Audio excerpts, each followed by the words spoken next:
त्यामुळं घराघरातले लोक हे राज्यभर हे मोर्चे काढणार आहेत.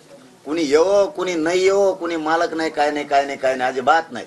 इथं कुणी मालक नाही काय नाही, सगळे पक्षी आहेत सगळे. पण ते पक्षी जोडल्यावर थोडं लोक जरा यायला कणत येत वाटतं. ते कानावर येतं ऐकायला. राजकीय म्हणलं की ते जायचं म्हणजे थोडंसं हे होत आहे.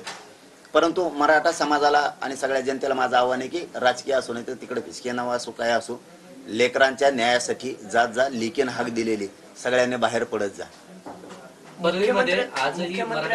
मुख्यमंत्र्यांसोबत तुम्ही काही बोलणार आहात का? कारण तुमचं थेट मुख्यमंत्र्यांशी या प्रकरणी 23 दिवसात बोलणं झालं. बोललो नाही अजिबात, पण आता बोलणार आहे मी. शक्यतो आजच बोलायचा प्रयत्न करल किंवा उद्या होईना.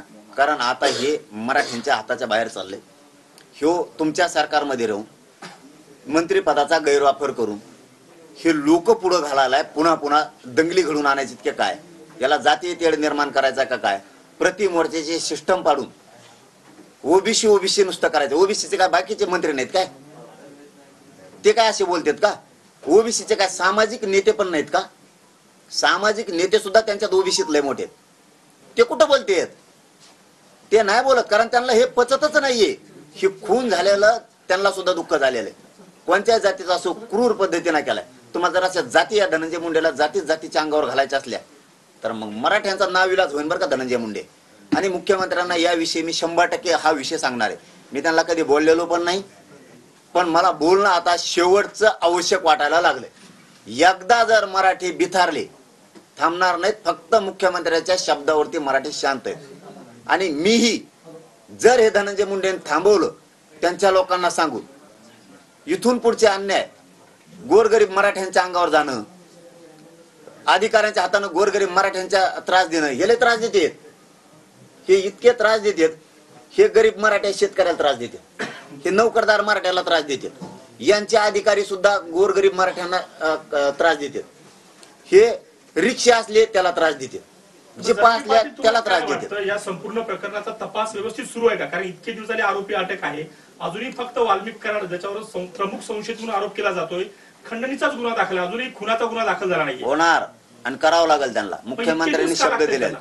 त्यांनी जरा अगोदर त्यांनी एक मंत्री केलेला आहे सरकारमध्ये, त्याच्या दबावात बघितलं वाटतं जमतंय का. पण त्यावेळेस या सरकारनं पूर्ण याचा छडाच वाट ठरवला आणि याचं मूळ जाळच बीड जिल्ह्यातलं हे शेडे जेवढी साखळी उखडून फेकायचं ठरवलंय.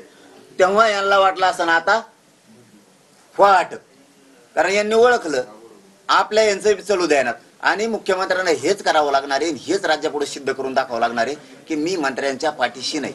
जर का याच्यातला एकही आरोपी सुटला नाही, यांच्यावर 302 मोका आणि यांचे नार्को टेस्ट जर झाली नाही तर मुख्यमंत्र्यांनी मराठ्यांना फसवलं हे संदेश जाणार आहे. वाल्मिक कराड हे धनंजय मुंडेंच्या जवळचे आहे. धनंजय मुंडे इतके पॉवरफुल सगळे जवळचे त्यांचे. पण तसं असेल तर न्याय कसा मिळेल? त्यांच्यावर होईल का गुन्हा दाखल असं वाटतं का तुम्हाला? नाही झाल्यावर मग आम्ही काय आलाय? मग मुख्यमंत्र्यांनी धोका दिला मराठ्यांना ही संदेश जाणार आहे. हे सगळे त्याचे. कारण हे बघा, खून झाल्यावर नाही बोलू शकत माणूस. हा, हे सत्य सांगतो तुम्हाला मी. खून झाल्याच्या नंतर, क्रूर हत्या झाल्याच्या नंतर कुठलाच माणूस बोलू शकत नाही. कारण हे मोर्चे आता राज्यभर येऊन पसरणार आहे आणि हे जर असे जातीवाद करायला लागले, घडून आणायला लागले, ते राज्यभर पसरणार आहे. सरकारवर दबाव आहे का कुणाचा?